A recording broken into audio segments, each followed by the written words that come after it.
good evening, and welcome to Tea Time.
Everybody, welcome to Tea Time. It is another Monday night. It is October 17th.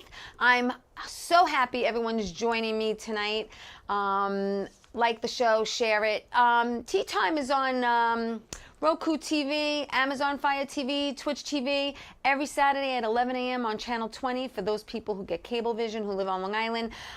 Let's talk about my weekend really quick, and it's going to be quick because I have a live guest tonight. I'm so excited. Didn't really do much this weekend. It was a crazy, crazy, crazy weekend. Most of you know my daughter had heart surgery, and she has a very rare condition I want people to know about. It's called WPW, Wolff Parkinson's White, and only 20,000 people are diagnosed with this a year, and it has to do with an extra valve. Okay, we all have one valve that makes everything flow and the electricity to our heart, and she was born with an extra valve, so they had to go in, do an ablation. But when they got in there, they actually didn't find one extra valve. They found two. So they had to do 2 ablations. And she's doing well, but her heart is racing, and I think it's part of the healing process. I don't know, but tomorrow we're going back to St. Francis, and she's going to get a heart monitor, and she needs to be monitored. Because, you know, it's like, how do you differentiate what's a good, fast, you know, if it's part of healing or if it's an issue. So I don't know what's going on with that. And then the rest of the weekend, I had no water in my house. Okay, so I want to say thank you for running water. Thank you for electricity. It's the little things that we take for granted, people in life. Remember, people years ago had to go outside and pump water, okay, into a bucket, all right? And then they had outhouses, no plumbing. I had no water in my house. Something busted in the bathroom. It was like a scene from a movie. Water's gushing out of my wall, water all over in the boiler room upstairs. It was a mess, but thank God after 2 days, I have water back. And not that I didn't shower. I went to my brother's to shower. I kept clean, people. But listen, oh, and also, okay, it's Breast Cancer Awareness Month, hence the pink. I'm wearing pink all month. So ladies, get your girls checked. Men do self-exams too. Men get breast cancer also. So just, you know, just examine yourself, go for your mammos. It's very, very, very important, okay? All preventative measures. This is what we're talking about. And you know, while I'm here with my guest, it is also Italian Heritage Month, okay? And to the left of me, I have Paul Tully. I'm going to introduce Paul. He's an actor, he's a writer, he's a producer, he's a director. But Paul is half Italian. That's right. The good half. The good half, and a quarter Greek and a quarter Irish. Right. Correct? And your maiden, like your, hello, your mother's maiden name. Giulianelli. Giulianelli. Okay, so being Italian, I have to share this with him and with you, because I know you'd appreciate it. So it's Italian Heritage Month, and a lot of people are saying, why do Italians put plastic on their furniture? You ever wonder that? How that happened? Bobby, play that video. Let's find out how plastic... 5 seconds. So Bobby's going to put on how Italians, how we put plastic, why we put plastic, how it came to be plastic on our furniture. So Bobby's going to pop that on. I guess, well, I told him I might do it at the end, but I decided to do it at the beginning. It's okay. He's getting it. But so We you wanna said know that. the So you answer. said the better half. The better half. Is she? What part of Italy? Abruzzo. I was just there in April.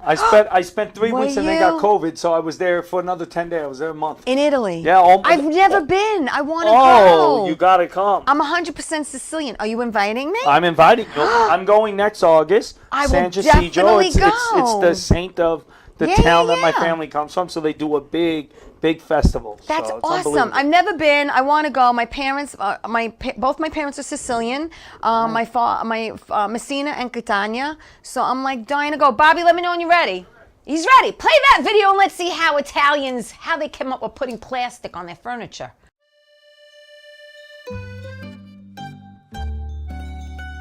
There are many people out there who like the Italian way of doing things. They may even want to be Italian. First, we must understand the origins of some classic Italian traditions and sayings. For instance, why do many old-school Italians cover their living room furniture in plastic? Well, Oh, Ma, this pasta with the sauce is so good. Giovanni, it's called gravy. Ma, that's another episode. Let's just call it the sauce for you. It's so good. Hey, what are you doing eating on the couch? You a slob. It's gonna get all over the place. Ma, it's so nice here. I sit, I'm comfortable. I can see all your Sinatra pictures. It's so nice. Giovanni, you're gonna make a mess on my beautiful couch. No, Ma. You know what? What? You know what I'm gonna do? I'm gonna take this plastic bag. I'll sit on it nice, and I'll eat. No, I don't think so, because when you eat the spaghetti, you slurp. It goes all over the place. Oh, Ma, it's so good. What do you want me to do? You know, Giovanni, I think you've given me a good idea.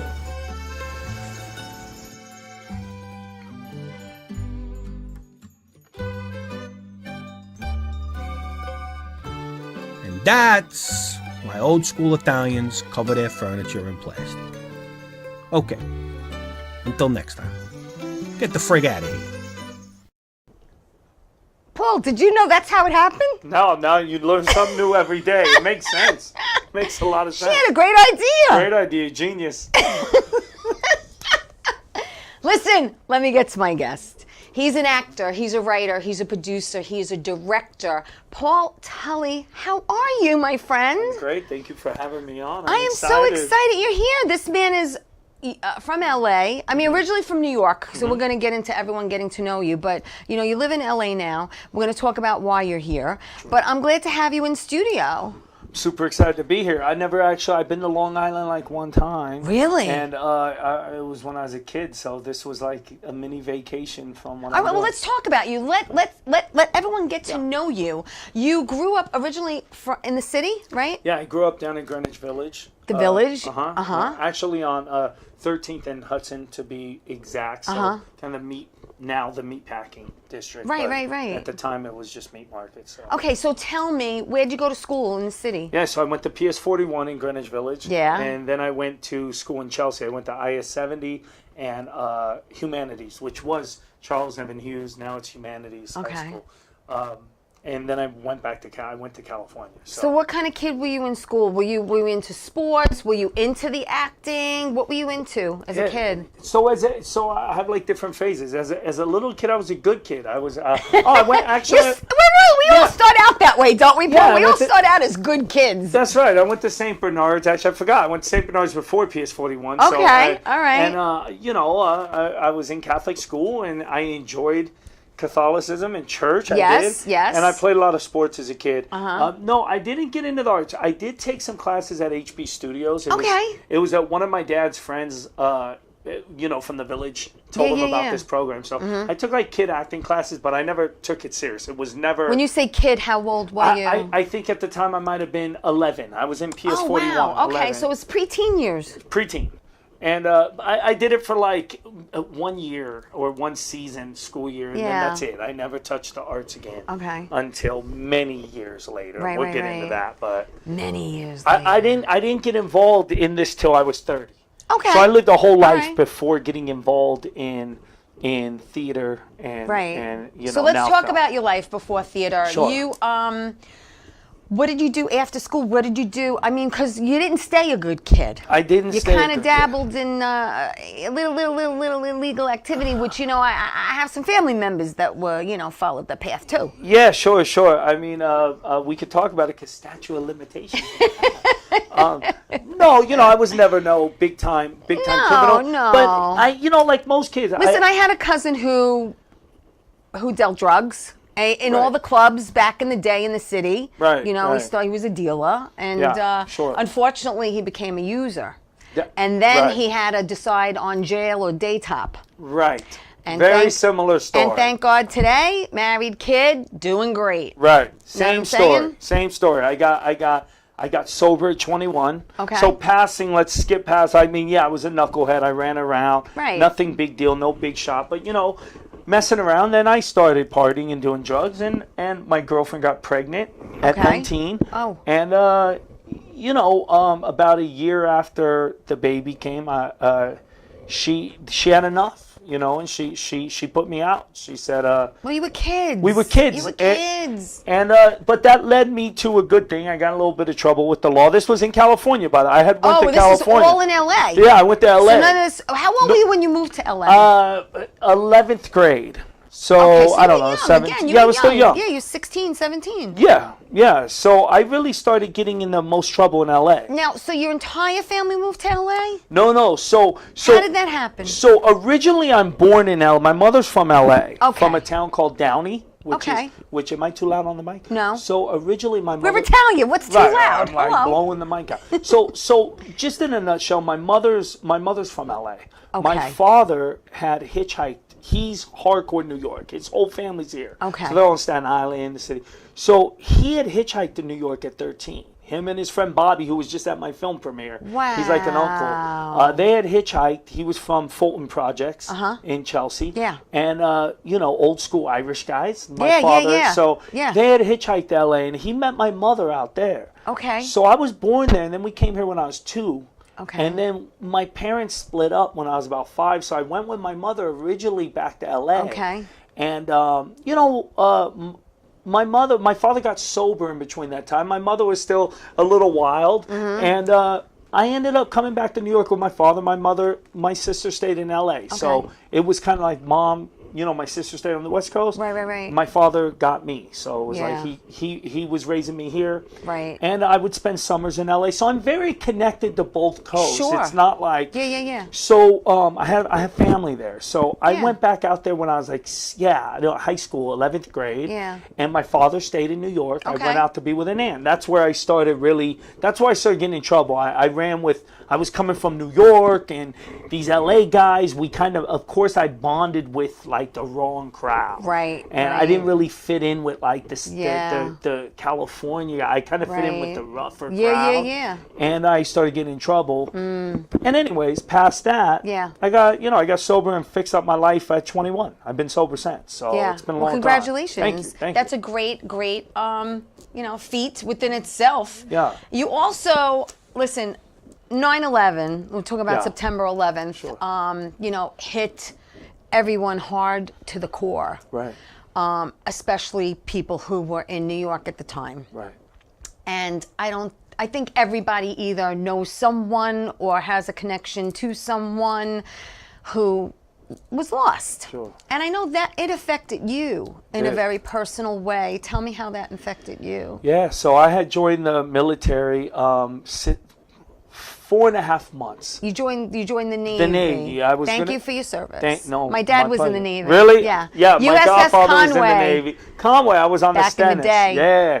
Oh, that's great. I Yeah. mean, sailors. It was a great experience. Yeah. My godfather also was in World War II in the Navy. So Yeah. I joined the Navy, and 9/11 happened.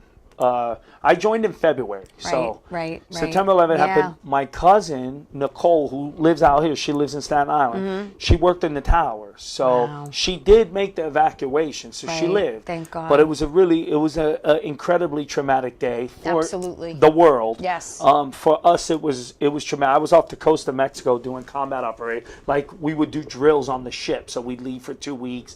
And I was aboard an aircraft carrier. Right. So that day, yeah, it was an incredible day. My other cousin, her brother, who came to I saw him at my premiere patty. He's on the job, so he's 25 years NYPD. At the time, I don't know. I don't remember. I think he was like 4 years on the job or 3 years. Right. So he was fairly new. So he worked the site, Yeah. And it was. And you served from 2001 to 2005. Correct. Yeah. All right. Well, you know what? We're going to take my first break, but when we come back, we're going to find out what happened. What happened? What did he do after the Navy? Let's find out. So stay right there. We'll be back after this with Paul.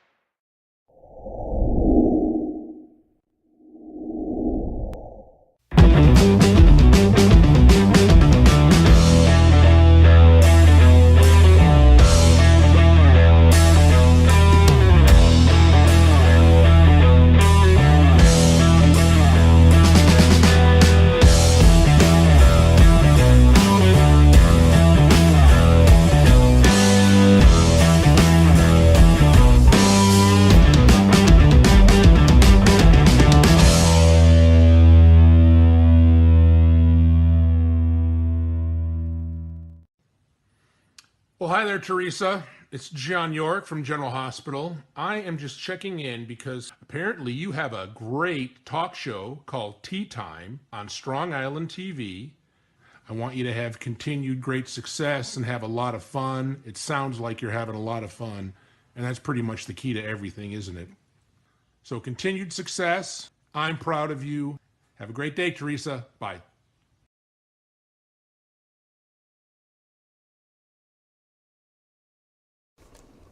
Hey everybody, welcome back to Tea Time. Let's give some shout outs to Joe DeBarry and Ann's watching and Albert. Albert's going to be on my show. We got to pick a date. Thank you everyone for watching my show. Please like it. Please share it.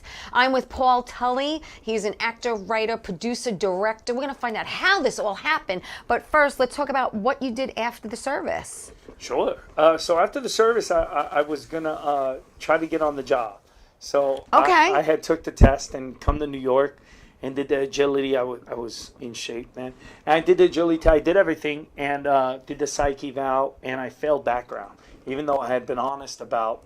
Really? I had an arrest in L.A. when I was young. It was a misdemeanor, and but I had disclosed it in the beginning of the process. And my background investigator was great. She was from the Bronx. I'll never forget her. She was fantastic. She really wanted to give me this opportunity. And the day before the academy, a lieutenant. I still remember her name, but a lieutenant wouldn't sign off on me, so that crushed that. So that was my whole plan, was like get on the job, get a career. Yeah, retirement 20 years. Retire 20 years, and so I went back to LA, because my son's out there, so I said, all right, I was going to be like a summertime dad, you know? I mean, so then I felt, all right, maybe that wasn't the plan. God didn't want me for, so I went back to LA, and I was just working jobs. I was working in a jewelry store, and I went back to school to use my GI Bill, because you lose it if you don't. I didn't know that. I couldn't pass it to my son at the time. Now vets could pass it down. At the time, you couldn't pass it, and if you didn't use it in 10 years after getting out, you lost, I think I had $48,000 for schooling. Yeah. So the way it works is you take classes, they send you the check. So I said, I don't really want a degree. I just wanted the money to supplement my income. And in registration, I seen an acting class. Really? And I thought, I love movies. I think all of us feel that at some point. You know, I thought, I like movies, and I just got to be easy class. So that's how I got introduced. And I took this theater class in a community college, and they're doing, the classics, the Shakespeare, and I wasn't really vibing yet. Right. And one day, and this is an incredible story, but one day this kid comes up to me in class, goes, "Hey, Paul, you should read this play. It's a New Yorker. I think you'll like this writer." Okay. And the person's name is Stephen Adley Girgis. He's a New York City right now icon in theater. Mm-hmm. Has a play on Broadway now. So it was a play called Jesus Hops A Train. So I read that. I opened it. I read it like in 45 minutes. Mm-hmm. And I fell in love. And that's when I knew there's a place for actors like me in theater. He writes for blue-collar character actors. Right. And today I have a friendship with him. I mean, I know it's so it's very serendipitous. But that's how I got introduced to the stage. Well, you took acting. You studied acting in L.A. and New York. And New York, yeah. And let's see if I'm correct. Your first professional gig was back in 2004, called Tiger Cruise. Oh, wow, you dug that. Yeah, that was while I was in the Navy. Okay. Interesting thing on that, they were looking for background actors. So I still, again, had no idea about acting at the time. Right. I just was like, oh, yeah, I'll be a background actor. They shot it on our ship. Right. It's called Tiger Cruise with Hayden Panettiere and Bill Pullman. Wow, how'd you find that? Listen, I do a That's lot amazing. of research on my guests, so let's go That's through great. some of your creds. Let's go Sure, through some more sure. creds. After that, you did Agent X. Yeah, Sharon Stone. Yeah, that was a television show. That was my first. That was my first SAG booking, where I had like a speaking role in a TV show. Yeah, that was fun. Then you did 11:55. Tell me about that. 11:55 was great. That's a film. I believe it's on Hulu right now. Right. It's an incredible film with John Leguizamo and David Zayas, who I just had dinner with 2 nights ago. He's on Broadway. Here's a plug for you, David. He's on Broadway doing a play called Cost of Living. So if you get a chance, it's an incredible play. It's running on Broadway right now. So did you see it while you were here? Yeah, I just saw it 2 nights ago. Nice. I went out to dinner with the cast. It was great. Yeah, I did a film with, he was in the cast, and John Leguizamo and Victor Almazar and Elizabeth Rodriguez. Phenomenal actors that I look up to. So. 2017, you did Small Shots. Small Shots. Yeah, so Small Shots is a show a buddy of mine, Jeremy Luke, and Joey Russo are the stars of. I think that it was Netflix. I think it's on Amazon Prime now. But yeah, that was great. I mean, I had a small role in that. I played like a bouncer. Yeah. But it's cool. How crazy is that? I cast the lead of that show now in my movie. Which we're definitely gonna talk about a lot. But 2018, you were busy. You did Father Militant. Father Militant. That was it. Yeah, that was it's a TV pilot. Yeah, I played a cab driver. And then you did 99 Seats. 99 Seats was an original production I helped write. Yep, that was a web series. And then let's get to Kingpin, because you played Roy DeMeo. Roy DeMeo. Roy, yeah, I'm sorry. Yeah, Roy DeMeo. I wrote Roy, and I'm looking at it wrong. That's Roy okay. DeMeo. Bobby's going to put up a couple of pictures from the Kingpin, and that's where that's you all the way to the left, correct? Yeah, that's me. Yeah, all the way to our left. Yeah. Our left. They're I don't know if it's going to be there, right?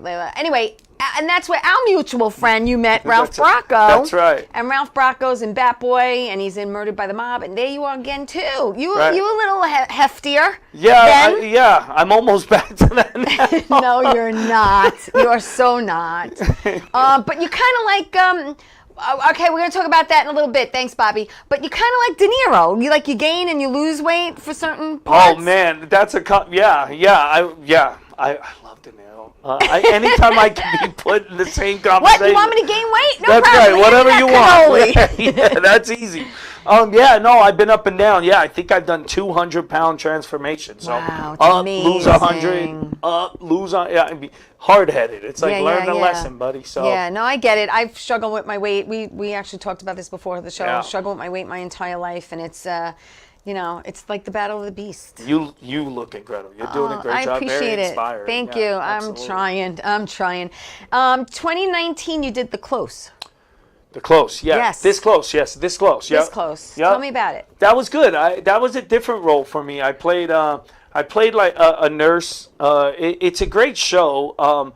It's about it's the lead is deaf in real life, and this actor's incredible. And it follows this a deaf gay man on his journey there. And I played this homophobic nurse in one of the big episodes when he's very ill from an accident. So that was an interesting role. I actually really enjoyed doing that role. That's fun. Yeah. It's fun when you get roles that are also challenging sometimes. Yeah, and really a little makes you more step meat out to of the it. box. That Right. kind of thing. So you've done a few shorts. We're going to talk about shorts. Yeah. You did Yep. A0. Yep. I did A0 was a short I worked on in LA. I played a guy on death row, and that one was good too because that was kind of pre-woke culture, I think. Like in the sense I played a Latino character, and it like now I couldn't even do that. I would pass on the role. Okay.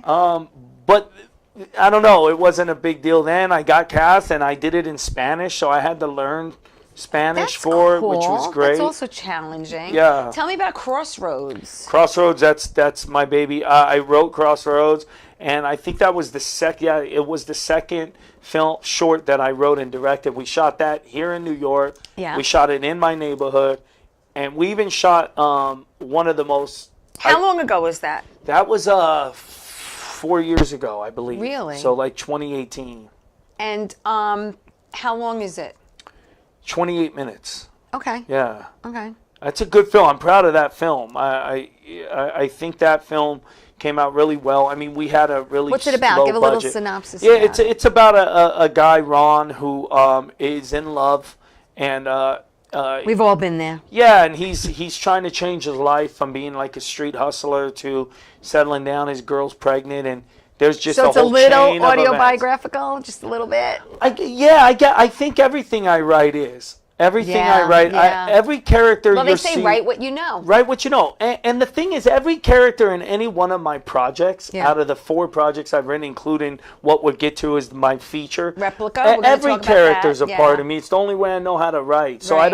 I don't pick, even if it's, say, a Dominican chef, I'm going to still write the circumstances of that chef through my life's experiences. Right. So I'm not going to write a Dominican chef and assume what it's like to be a Dominican chef. Right. I'll just write it as I'm the chef who happens to be Dominican in the character. I got it. Yeah. What were the other 2? So it was Crossroads and Replica. What were the other 2 that you wrote? Atonement. Okay. Atonement is about 4 women on death row. Okay. Who are with a therapist, and it's an all-female cast, and they're in for like heinous crimes, and it turns out that I set the prison as a metaphor for purgatory, so they're actually already dead, and their therapist is Jesus Christ, set as a woman, and they don't know that they're in purgatory, so it's them trying to atone.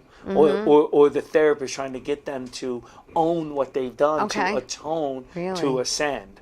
But they don't know that. They're just Interesting. And the last one, the 4th one? And the last, so Atonement, Crossroads, Replica, and that's it. And then the feature. The 3. Okay, and the feature. Okay. Yeah. What about Corrosion? Corrosion. Oh, Corrosion was an old film. I think that was like 2015 or something. Yeah. Corrosion was a film that I did with an indie filmmaker, and it was about it was about it was kind of like a mind spin. I didn't write that. I was an actor in it. But it followed this character in this like rough situation. It was like embezzling, and it was one of those things. What do you think comes easier for you? The acting, the writing? Is there one that comes a little easier to you than the other? No, I think they're both incredibly difficult for me. They're completely draining. I love your honesty. Yeah, no, they're completely seriously. draining. No, I mean, they're 2 different animals. 2 different animals, and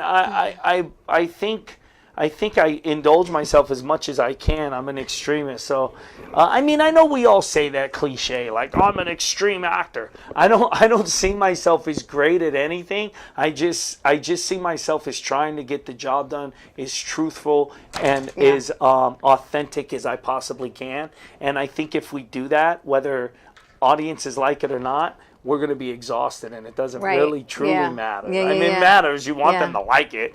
Of course. But if they don't, you can't control how they feel. All I could control is that I give 100% in the authenticity of what I'm either performing in or writing and or directing. So. Yeah. It's so cool. All right, listen, we're going to take my next break. When we come back, we're going to definitely continue the conversation with Paul about theater and his baby that he birthed in the theater and then brought it to the big screen. So stay right there. We'll be right back. More with Paul Tully.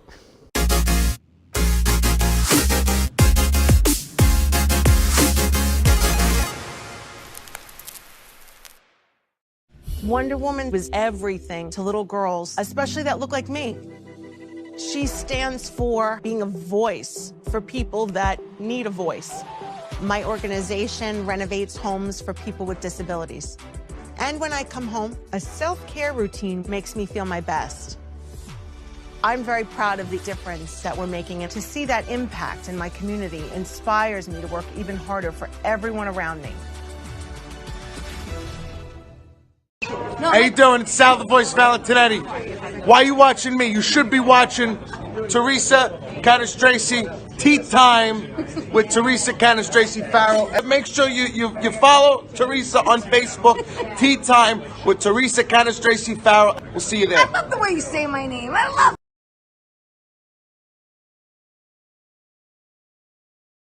Do you have any clothes on at that time? Hey, welcome back to Tea Time. We're having a party here. I'm with Paul Tully. He's an actor, he's a writer, he's a producer, he's a director. Give a shout out to Greg DiFilippo, my friend in Florida, who's watching. Ralph Bracco's watching.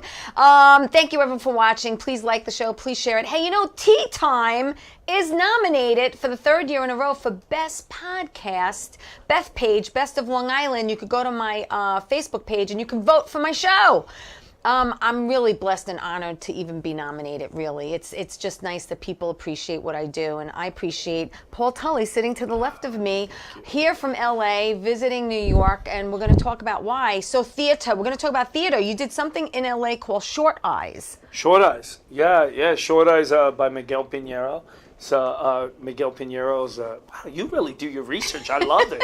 I love talking, but so Short Eyes so I started a theater company called Urban Theater Movement in LA. I was going to get to that. No, yeah, I'll let you. But he started this theater company, which he just mentioned. Go ahead, mention it again. Yeah, Urban Theater Movement. Urban Theater Movement. And what year did you start that company? 2010. Okay.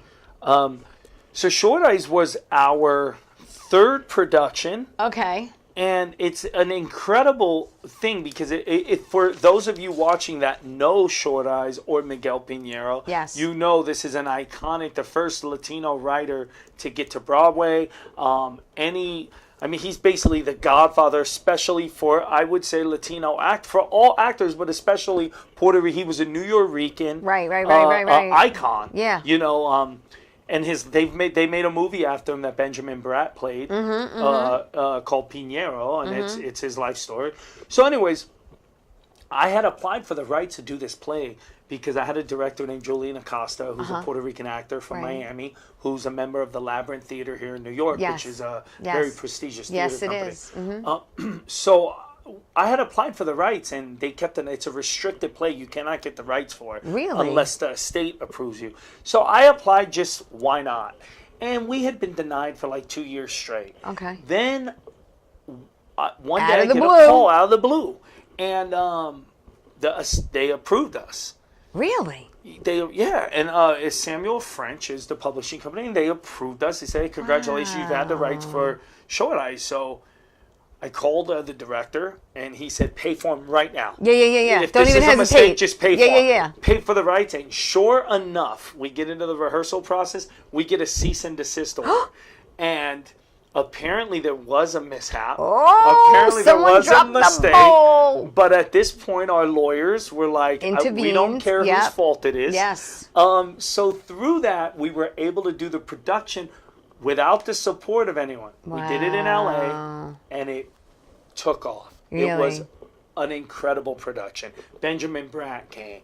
All the celebrities who played Pinheiro, celebrities came. Right. And then through that, the family did reach out to me. Oh. And they invited me to Miami to meet with Miguel's brother. Wow. And do I have a minute to tell this most incredible You've story? got as many minutes as you want. Hello. So I hope there's some Pinheiro fans out there because this is so amazing. So I go to Miami, me and Julian, and we meet with Miguel Pinheiro's brother. Okay. And we're having lunch with him. How surreal was that for you? So surreal. But even more is what happens next. Okay. His brother comes to, we're eating in a Cuban restaurant, Versailles, in Miami. So we're having lunch there. He brings out a box. Okay. He says, I want to show you guys something.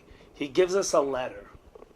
So it's like 10 pages, and there are different color papers and different pens throughout these 10 pages. Like one would be, so I'm reading, it was a letter from Miguel Pinheiro to his brother. Wow. When his brother was in the military. Right. This is at the height of Miguel's career. Now, Miguel Pinheiro, without disrespect, was very known for being a drug addict, and he died. He died in the 80s, and he was, but he got fame very quick after a long prison sentence, where he wrote Short Eyes in prison, and it's about a pedophile in prison who obviously. No spoiler if you haven't read it. I mean, this is what it's about, but it's about a pedophile in prison who gets killed by inmates, and it really makes you question and judge your own humanity. It's a brilliant play. And Joseph Papp, who started the Public Theater, put Pinero's play up. And it made Pinero's career. So now he's doing like Miami Vice and writing all these shows in the 80s, and he's famous overnight. And, he has all the Madonnas and the big shots. So he writes this letter to his brother. And I think it would be like he'd be on a nod maybe, and then finish up a couple days later. And then a couple days later. He sent these letters. And it was so poetic because he wrote in poetry. Wow. The way he would do poetry. Because Miguel Pinero was a poet. And in the letter, he would talk about the Judases and it was. And I'm not getting too much into the personal letter because that's a family, so I shouldn't even go. But what was amazing was reading Miguel's writing to his own brother. Holding it, seeing it, amazing. And this is the killer. He goes, "So I'm done," and I go, "Wow, man." He goes, "Look at the letterhead," because I go, "Oh, it says Los Angeles." It was written in the lobby of a bank at the time, which is now the theater we had produced the play in LA. No. With no one knew. So the brother said, when I read the LA Times review, and he said I started crying. Wow. Because I went, wait, where is it at? And it was the same address as on the letterhead from 30 years ago. Oh, I got goosebumps. Yeah, I swear. Crazy.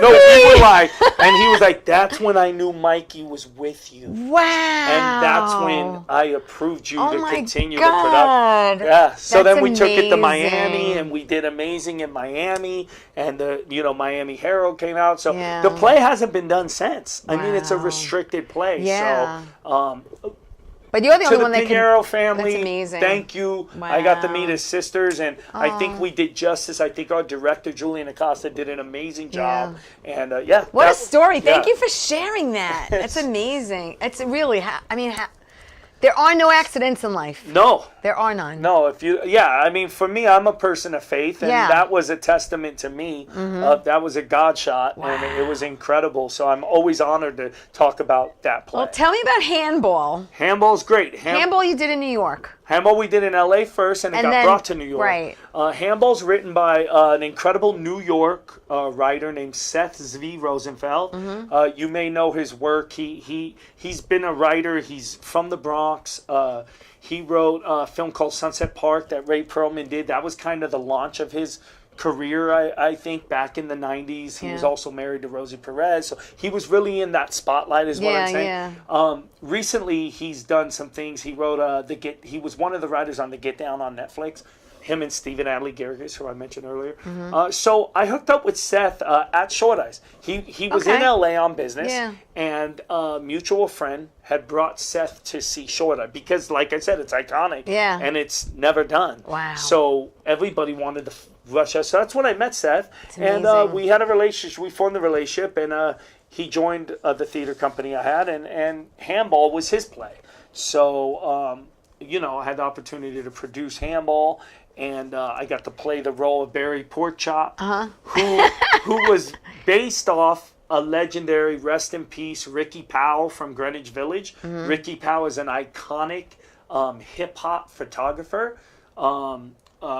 He was also called the fourth Beastie Boy back in the 80s. He used to ride with the Beastie Boys. And anyways, if you look up Ricky Powell, you're going to see everything on him. He just died during COVID. And I got to play the character that was based off Ricky Powell. That's so cool. It's true New York original guy. So cool. Tell me about pre-production. You're doing pre-production of Pug. Is that happening? Pug, yeah, we just shot that. Pug was a film, indie film I just acted in. Yeah, I had, nothing to do with that film aside from acting. All right. Yeah. Yeah, that was something. Actually, it's a buddy's indie film who was a member of my theater company. So he kind of, this is his big, doing his indie film. So he called, and it was basically just a labor of love. Nice. And you filmed that where? In LA. In LA. Yeah. Do you do a lot more in LA than anywhere else? I do mainly in LA. I reside in LA. Yeah, now, I figured that. But I know you do a lot of traveling. Sure. You know. Yeah, I mean, I know Kingpin. You travel with that. Yeah, Kingpin. I travel with. I just did a film up here in Nyack last week. Right. That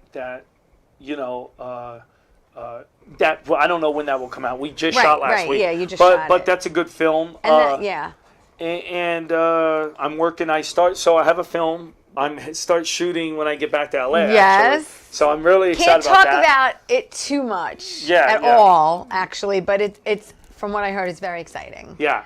No, we can talk about this one. Yeah. This one's called Nuestra Santa Lucia.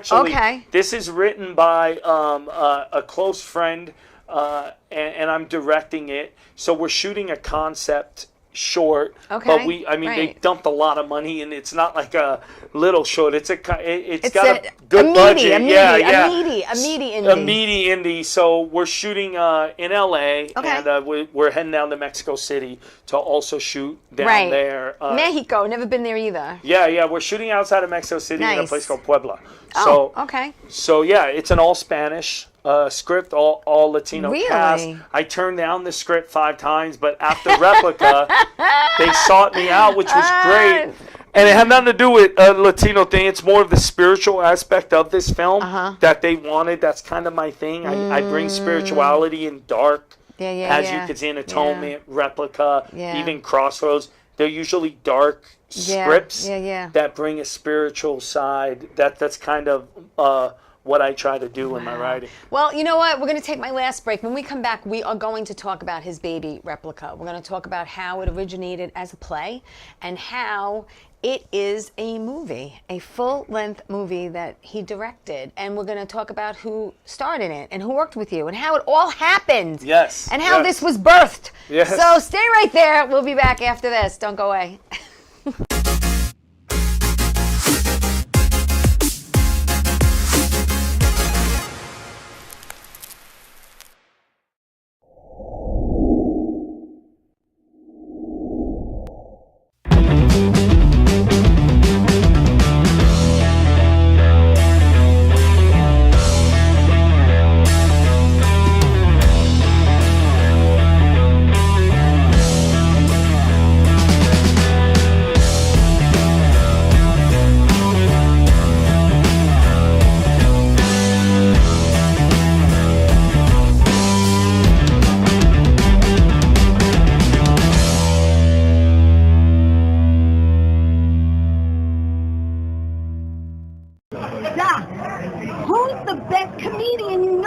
Teresa Farrow. And who's the best actress you know? Teresa Farrow. And who's the best cast member in Bat Boys? Teresa Farrow. Who's got the best radio? Teresa Farrow. Doc, who's your favorite guinea? Teresa Farrow. Who are you loving right now?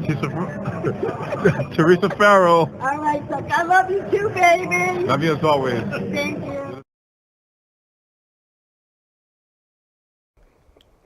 Hey everybody, welcome back to Tea Time. I'm so glad you guys join me every Monday night at 8 o'clock here in beautiful Paradise Studios. Thursday nights, Bobby has a live band here and you can actually get up and sing with them. Friday nights, we do an open mic here. You can get up, you can do a monologue, you can sing, you can act, you can do stand-up, whatever you want to do. This is the place to do it. And then after that, we turn the lights down low, we turn the music up high, and we do some karaoke. It's so much fun. Sounds amazing. It is a blast. So anyway, let me get back to Paul. He's an actor, he's a writer, he's a producer, he's a director. And, you know, you mentioned that you started this theater back in 2010. And while you were there, you wrote Replica and you performed Replica at the theater live. Yeah. Okay, so this has been in the works since 2015, correct? Correct. And then, when did you decide I want to make this into a full-length movie? Great question. So the reason I name dropped some of the names earlier, and the reason I do that is not to be like, oh, I've worked with this person, or give their bios up, but because everybody that's been in this journey had a big part into where I'm going today. So, for example, Seth Rosenfeld that I mentioned. Right. So when we were doing Handball, that's when Replica actually. So that was 2013, and what happened was Seth said, we're in a theater company, so we were going to produce Handball, and I thought it was very generous of him as a very big writer. He said, why don't I'll teach a writing workshop for the company. Okay. And we'll charge $100. Right. And we'll do, I don't remember if it was 4 or 6 weeks. Right. But it was like, we meet once a week. Yeah. And we'll take all the proceeds and put it towards the production of Handball. Absolutely, yeah. He didn't keep any money. Right. It was a very awesome thing. Generous, So as the yes. artistic director, I was current at the time, I had never written. That wasn't even in my, being a writer was nothing. So that's why I bring up his name. Okay. Because I owe that much. Sure. Wow. Yeah. So I took the class just because if I'm going to tell the company, hey, take this class, I have to take it. Right. So I paid my $100 and I took the class. First night we just talked and he said, okay, everybody go home, get your laptops or your paper. Okay. Start with 2 characters, 1 location, doing an activity you're familiar with. That was the assignment. I went home that night. My girlfriend was in the living room. It was late. It was like 9 o'clock. She was kind of watching TV, unwinding. So I sat down with an iPad. I didn't have a laptop, and I started. And it was Mickey in a motel room weighing drugs. And I had an actor, which a lot of you know, I had an actor named Mickey Rourke in mind when I was writing it. So this is 2013. So that's why I named the character Mickey. So I just pictured like, oh, Mickey Rourke. And weighing drugs, and his friend Paul comes in.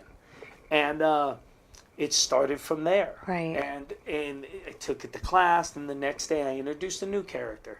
And so that's when Replica started. So what happened was I wrote 14 pages. Okay. It's called a 1-act play. Mm-hmm. And so did everybody in the class. And then our theater company, produced the 1-act plays. Okay. And, you sell tickets, $20, and everybody's friends and families come and Come see and our support. work. Yep. And what happened was Replica, it was 3-person play. Right. Insanely funny. I mean, every night, standing ovation. So one night, Malcolm X's daughter comes, Ambassador Shabazz, and she requested to meet me after.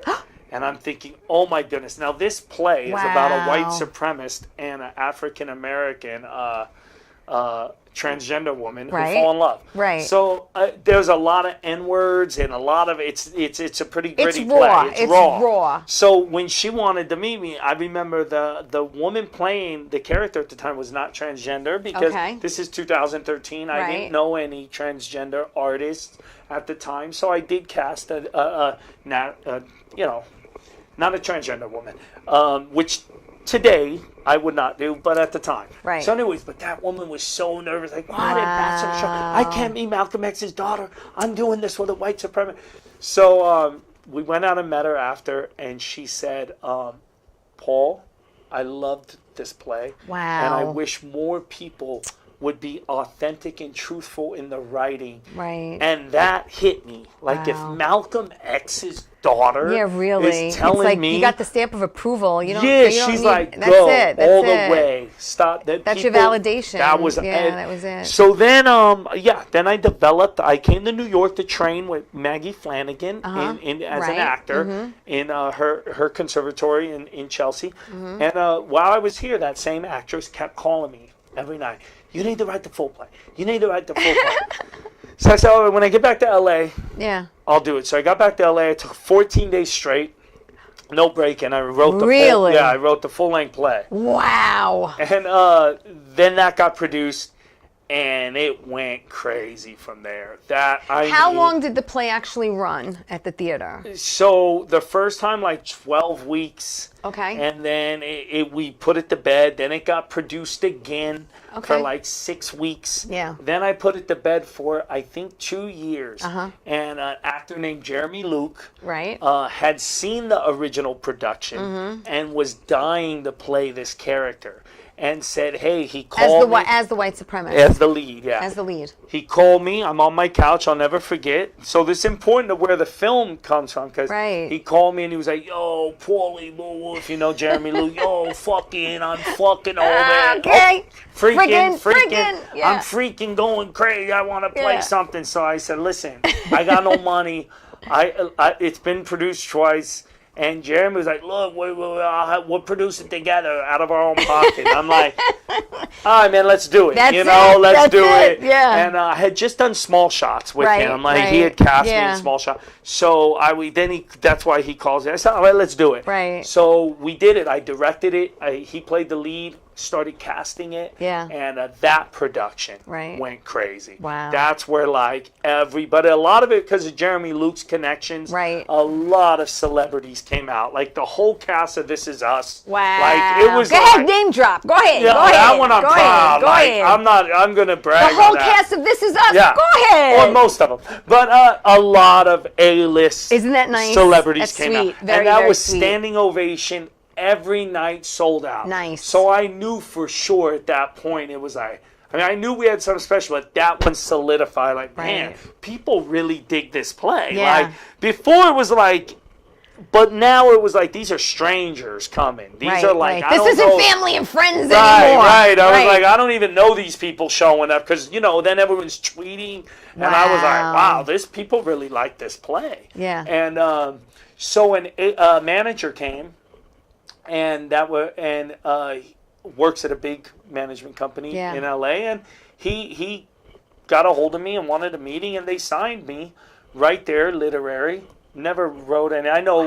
It was such a blessing, because I know there's writers out there that spend years after school to get. So that manager kind of thought, have you thought about doing a screenplay? And I said, I thought about it, but and I had this rough little ridiculous screenplay. It was like the play just broken into scenes. It was like So I got to work on that, and so fast forward. Let's fast forward because we have 4 minutes left. Sure. Fast forward to the Chelsea Film Festival. Yeah, so the movie's done. We shoot the movie. I ended up getting How long Mickey did it Rourke. take to film the movie? The movie took 12 days and a pickup. So I shot the full feature in 12 days with one pickup day. And then it took me almost 6 months for post-production. So you have to remember, he's writing with Mickey Rourke in mind in 2013, and you get Mickey Rourke to be in the freaking film. Yeah, crazy. Okay, Bobby, throw up that picture of Mickey Rourke with Paul's dad. I think it's the last pic. There's Mickey with your father. That's right. My father's from Greenwich Village, so Mickey's the Pope of Greenwich Village. So, our whole life we've been Mickey Rourke fans. Amazing. And, so yeah, the God works in mysterious ways. Doesn't he? So I had no idea. I mean, when I wrote it, I put Mickey as a joke, so like you a have dream. James Russo's in James it. Russo. Alexander Gray Nick is in the Turturro. lead. Nick Turturro. Throw up the picture with Nick. You and Nick, there you are. Yeah. Oh Nick my God! Turturro. And I was in Recipes for Love with Nick and Philly, and I'm hoping to get him on the show. Oh yeah, you got it. We're gonna get him on the show, right? Yeah. Well, let's call him. And there's right the now. poster. There was the poster, and you had the premiere. You had the premiere at Chelsea Friday night. Yep. Unfortunately, I could not make it because it was last minute for me. And then you have a picture of the panel. Did a little Q&A after. Yeah. Bobby, if you want to throw those up, and then you have a picture of you and Ralph Bracco, who you did Kingpin with. Yes. Yeah. There's the Q&A. Yeah. With the cast. Right. And it's great. My buttons are popping. Look. And that's great. Yeah. And then there's Jeremy Luke. There's Jeremy Luke right there. He's great. And then he was in Jersey Diesel Bread. Stringer. Yeah, Jersey Bread. Jeremy's great. He's a phenomenon. The I Irishman. don't know if he was on set with me that day. I don't remember, to be honest with you. Yeah, we could call him when we get offline. We can, but I don't think he was. Yeah. So here's the whole thing. This thing starts out as a play. Now it's at the Chelsea Film Festival. How surreal was it for you to sit there and watch this on the big screen? It was nuts. I mean, I grew up going to that theater. Like that theater, I remember vividly watching Dances with Wolves with my father and being like so. I mean, my best friend Ron, I posted today. He passed away of MS 2 years ago, and you know, me and him used to go to that theater. It was crazy. Well, So it was cool. I love that you kept it very authentic. Yeah. You hired a transgender person course. to play a transgender character. Right. And then tell me about Chaz Bono. Chaz Bono's great. Chaz Bono was involved when I first got the script done. I sent it. I got hooked up with Chaz Bono through an agent. And Chaz hooked me up to GLAAD, which is a very important organization for the LGBTQ community. And I would send the script to them and just get feedback and notes, like what wasn't reading authentic. Or so, for example, one big part was a major important monologue in the film that Alexandra does was they didn't tell me what to write, but I remember Chaz called me and had read what I originally had there. And thought, he said, listen, it's your movie and you have the right to do what you want, but I think you have the power in your pen that there's a trans kid somewhere right now who's suffering, and you have the power to showcase a trans actress in a lead position. So is there any way you could give her a little more power in this role? So I took that note, I went home, I wrote for like 2 days, and I sent the draft back in, and they absolutely loved it. It's amazing. And, I got that stamp of approval because I'm not from that community. Right. So, yeah, that was great. Chaz was a big help with that. Oh, my gosh. I want to ask you so many more questions, but we're out of Sure. time, It's okay. Paul. I'd love to have you back. You know, open invitation whenever you're in New York or virtual, if that works. But listen, I want to thank everyone for joining me. Thank you again for coming in. I appreciate it. Everyone, listen, stay safe, stay well. Tell everyone you love them. And I'll see you next week. Ciao, everybody. Ciao.